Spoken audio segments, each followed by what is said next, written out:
नमस्कार।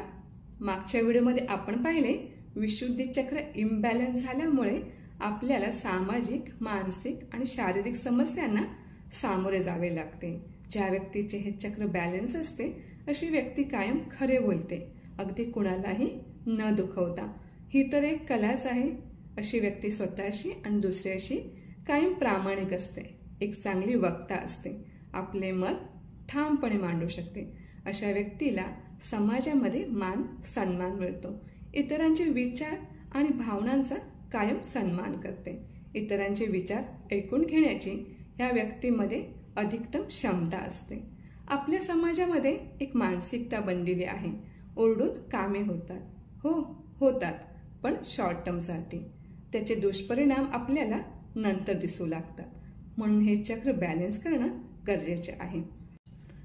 आपल्या रोजच्या आहारामध्ये blueberry, blue grapes, barley, dragon fruit, Apple, coconut, wheatgrass, plum, lemon असे फळे, भाज्या आणि धान्यांचा समावेश करून हे चक्र बॅलन्स करता येते।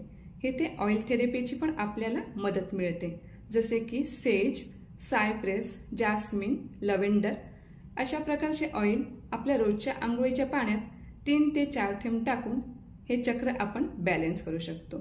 हे चक्र बॅलन्स करण्यासाठी आपल्याला क्रिस्टलचाही उपयोग करता येतो।